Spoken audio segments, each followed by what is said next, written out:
शरह सूद 50 basis point कम। State bank ने शरह सूद में कमी का ऐलान कर दिया। रवां साल की आखिरी मॉनेटरी पॉलिसी जारी कर दी गई। मरकजी बैंक की जानिब से जारी मॉनेटरी पॉलिसी के ऐलान के बाद सूद की नई शरह 10.50% मुकर्रर कर दी गई।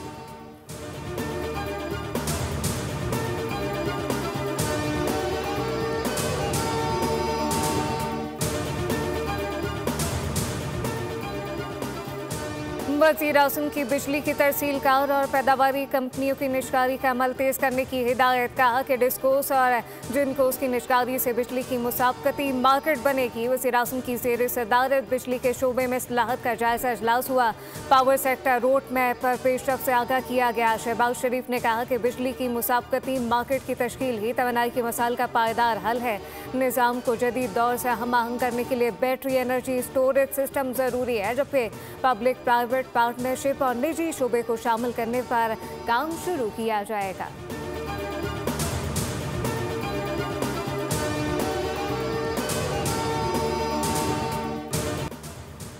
सिडनी हमले का इल्ज़ाम पाकिस्तान पर लगाने वाला भारत खुद मुलविस निकला। सिडनी हमले के मुल्ज़िमान का ताल्लुक भारत से है। नवीद अकरम के साथी ने तस्दीक कर दी। मुल्ज़िमान का ताल्लुक भारत और नवीद अकरम की वालिदा का ताल्लुक इटली से है। वाज़ेह हो गया कि गुज़िश्ता रात से सिडनी हमले पर भारतीय क्यों चीखो पुकार कर रहे थे।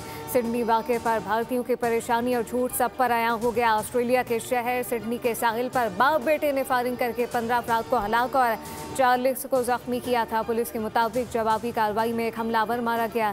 हलाक हमलावर की शनाख्त 50 साल के साजिद अकरम, जबकि जख्मी हमलावर की शनाख्त 24 साल के नवीद अकरम के नाम से हुई। हमलावर के पास 10 साल से असलहे का लाइसेंस मौजूद था और वो एक गन क्लब का रुकन था।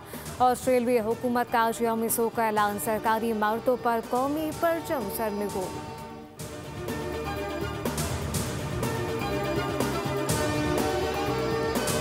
सिडनी के साहिल पर होने वाले दहशतगर्दाना वाक़े के बाद इसराइली, अफगानिस्तान और भारतीय मीडिया ने मुनासिब प्रोपेगेंडा करके वाक़े को पाकिस्तान से मुंसलिक करने की नाकाम कोशिश की। इसराइली अखबार यरूशलेम पोस्ट और भारतीय सोशल मीडिया अकाउंट ने बगैर किसी शवाहिद के हमले आवरों और पाकिस्तानी करार दिया, लेकिन तहकीकात और हक़ाइक़ से वाज़ेह हुआ कि साजिद अकरम और नवीद अकरम का पाकिस्तानी होने का कोई सबूत मौजूद नहीं। ऑस्ट्रेलवी हुकाम के मुताबिक साजिद अकरम 1998 में स्टूडेंट वीज़ा पर ऑस्ट्रेलिया पहुंचा और 2021 में शादी के बाद पार्टनर वीज़ा में तब्दील हुआ। सोशल मीडिया पर प्रोपेगेंडा करने वाले अकाउंट के दावे झूठ पर मबनी साबित हुए, जबकि हक़ाइक़ के मुताबिक यह हमला अफ़गान तालिबान के तरीक़ाकार से मुमासलत रखता है और दहशतगर्दी एक आलमी मसले के तौर पर सामने आ रही है।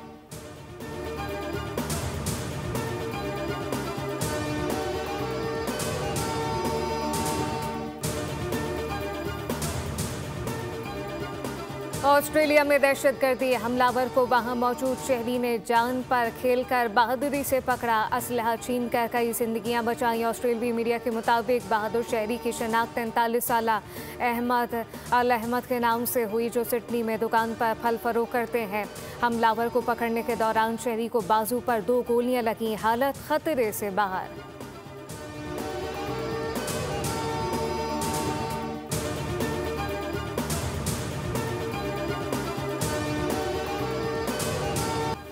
सिडनी में हमलावर को रोकने वाला शख्स बहादुर और काबिल एहतराम है। इस बहादुर शख्स ने बहुत से लोगों की जान बचाई। सिडनी हमले की शदीद मसम्मत करते हैं। अमरीकी सदर डोनाल्ड ट्रंप ने व्हाइट हाउस में तकरीब से खिताब करते हुए कहा कि मजहबी त्यौहार मनाने वालों को किसी किस्म की तशवीश की ज़रूरत नहीं, लोग फ़ख्र से त्यौहार मनाएं। अमरीकी सदर ने शाम में पेश आने वाले फायरिंग के वाक़े से मुताल्लिक़ गुफ्तगू करते हुए कहा कि शाम में अमरीकी फ़ौजियों पर हमला शामी हुकूमत ने नहीं, दाइश ने किया था। हमलावर को भारी नुकसान उठाना पड़ेगा।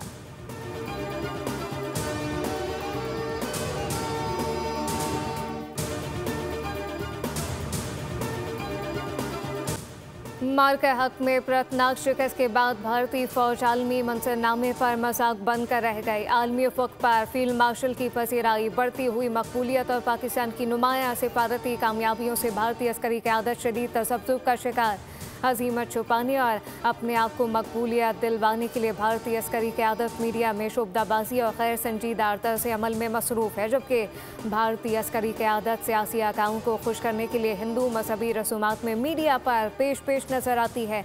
मकबूलियत और अपनी जहनी सोच को बढ़ावा देने के लिए भारतीय आर्मी और फ़िज़ाइया चीफ पासिंग आउट परेड में भी सुस्ती और सस्ती शोहरत के हुसूल के लिए थिएटर लगाने से बाज ना रहे। भारतीय आर्मी चीफ का पासिंग आउट परेड ग्राउंड में नामाकूल अंदाज में पुशअप का भोंडा ड्रामा दरअसल नाकिस तैयारियों और नाकाम हिकमत अमली पर पर्दा डालने की भोंडी कोशिश है।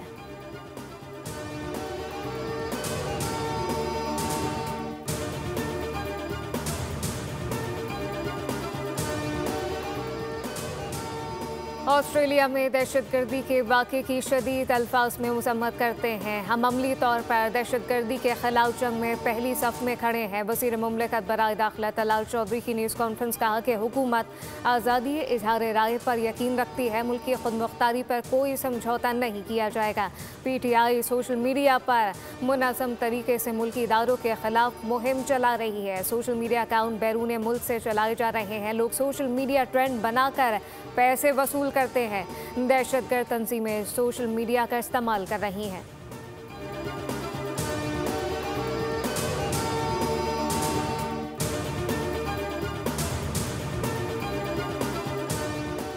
PTI ने मुल्क को दिवालिया करने की कोई कसर नहीं छोड़ी थी। कर्ज प्रोग्राम रुकवाने के लिए IMF को खत भी लिखे गए। वज़ीर मुमलिकत बराए ख़जाना बिलाल अज़हर कयानी की प्रेस कॉन्फ्रेंस कहा कि पाकिस्तान पर हमलावर होना PTI की रिवायत बन चुकी।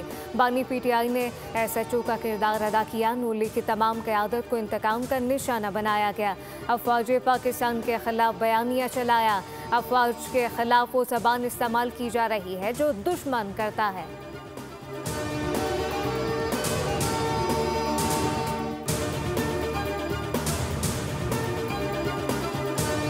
IMF ने पाकिस्तान के कस्टम निज़ाम को गैर मौसर और पेचीदा करार दे दिया। टैरिफ छूट का फ़ायदा चंद शोबों और बड़ी कंपनियों तक महदूद है। पेचीदा टैरिफ निज़ाम माशी मुसाबकत को नुकसान पहुँचा रहा है, जबकि IMF के मुताबिक पाकिस्तान की तिजारती पॉलिसियाँ खत्ते में सबसे ज़्यादा तहफ़्फ़ुज़ पसंद है। कस्टम ड्यूटी में कमी, इजाफी और रेगुलेटरी ड्यूटी में बड़ा इजाफा किया गया। इजाफी रेगुलेटरी ड्यूटी ने मजमूई टैरिफ बोझ बढ़ा दिया है, जबकि माली साल 2025 में पाकिस्तान के टैरिफ खत्ते में बुलंद तरीन सतह पर रहा। बुलंद टैरिफ की वजह से वसाइल का गलत इस्तेमाल और बरामदात मुतासर हुई। गाड़ियों पर टैरिफ 150% से ज़्यादा, जबकि ज़राअत और खुराक भी महंगी हुई।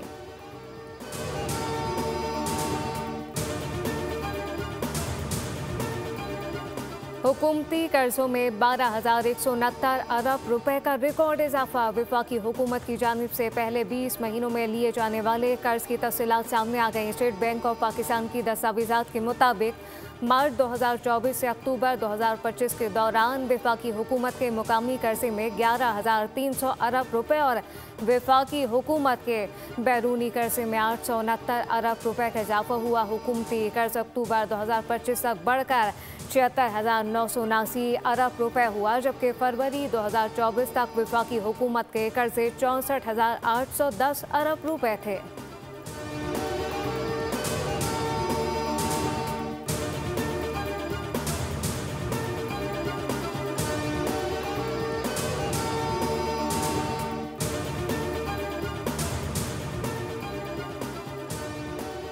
कुरान पर हाथ रखकर कहता हूँ कि मेरी डिग्री असली है। ये मफादात का टकराव है। आप इस केस में मेरे खिलाफ नहीं बैठ सकते। इस्लामाबाद हाई कोर्ट के जस्टिस तारिक जहांगीरी ने डिग्री तनाज़े केस में chief justice Islamabad high court के बेंच पर अदम एतमाद का इजहार करते हुए केस दूसरे बेंच को मुंतकिल करने का मुतालबा कर दिया।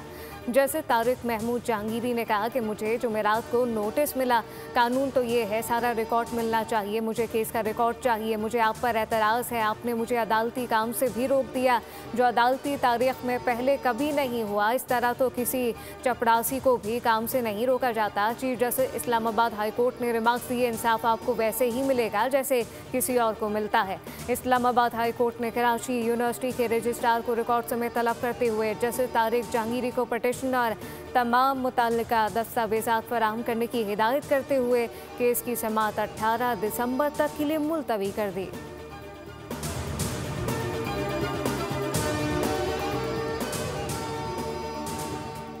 पाकिस्तान नेवी की आला जंगी तैयारी और दिफाई सलाहियतों में मज़ीद इजाफा। पाक बहरिया का बहरा अरब में फायर पावर का शानदार मुजाहरा। जदीद FM-90 NER फिजाई दिफाई मिसाइल का कामयाब लाइव वेपन फायर। ISPR के मुताबिक पाक नेवी के जहाज ने इंतहाई तेज रफ्तार और चालबाज फिजाई अहदाफ को निशाना बनाया।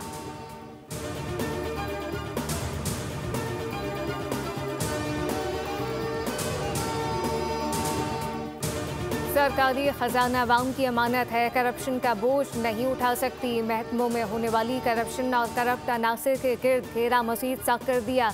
वज़ीर आला मरियम नवाज की ज़ेर सदारत पंजाब काबीना इजलास में तारीख़ी फैसले। मरियम नवाज ने कहा, फंड के इस्तेमाल पर हम सब जवाबदेह हैं। इजलास में पंजाब के नौजवानों को प्रोफेशनल बनाकर रोजगार और तरक्की की राह हमवार करने के लिए 1 साल में 2300 नौजवानों को प्रोफेशनल बनाने का टारगेट दिया गया। वाइल्ड लाइफ फिशरी डिपार्टमेंट में फॉरेस्टर, फॉरेस्ट गार्ड और ड्राइवर की खाली असामियों की भर्ती के लिए पाबंदी में नरमी की मंजूरी दी गई, जबकि गंदम काश का हदफ बर्वक का दूसरे सूबों से पहले पूरा करने पर वज़ीर ज़राअत और पूरी टीम को मुबारकबाद दी गई।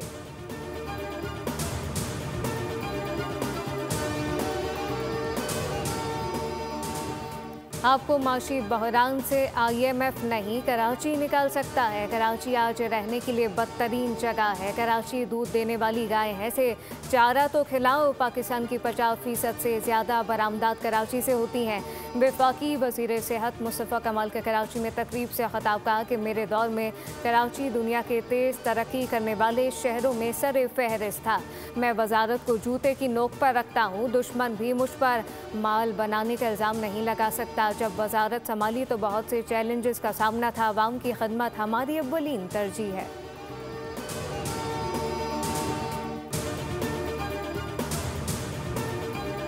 मुल्क में रवां साल की 5वीं और आखिरी कौमी इंसदादे पोलियो मुहिम का आगाज़। वालिदैन से अपील की गई कि बच्चों को वायरस से बचाव के लिए पोलियो वैक्सीन ज़रूर पिलवाएं।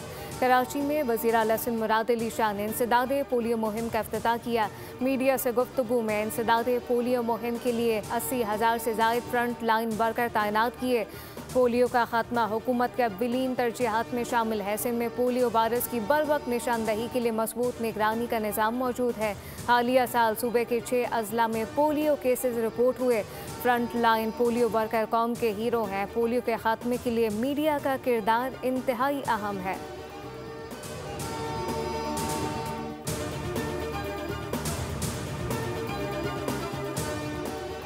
डबल डेकर बसें कराची पहुंच गई। इंशाल्लाह जल्द सड़कों पर आएंगी। सिंध के सीनियर वजीर शर्जील इनाम मेमन की जानिब से कराची के अवाम के लिए बड़ी खुशखबरी। कहा, कराची के लिए डबल डेकर बसें बंदरगाह पर पहुंच चुकी हैं। महकमा ट्रांसपोर्ट और हुकूमत सिंध की जानिब से डबल डेकर बसें इंशाल्लाह जल्द सड़कों पर होंगी।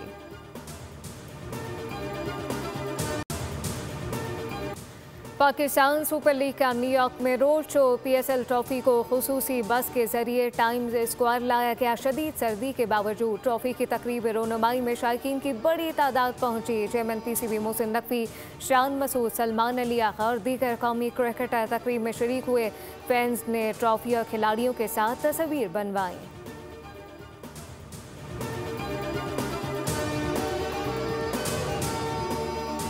और PSL में 8 टीमें मैदान में उतारने की तैयारियां मुकम्मल। PSL में नई टीमों की नीलामी 8 जनवरी को इस्लामाबाद में होगी। PSL 11 फ्रेंचाइज नीलामी बराह रास्त नशर की जाएगी, जबकि चेयरमैन PCB मोहसिन नकवी का कहना है कि PSL आलमी सरमायाकारों की तवज्जो का मरकज़ बनती जा रही है। PSL दुनिया की सफ़े अव्वल की T20 लीग्स में शामिल।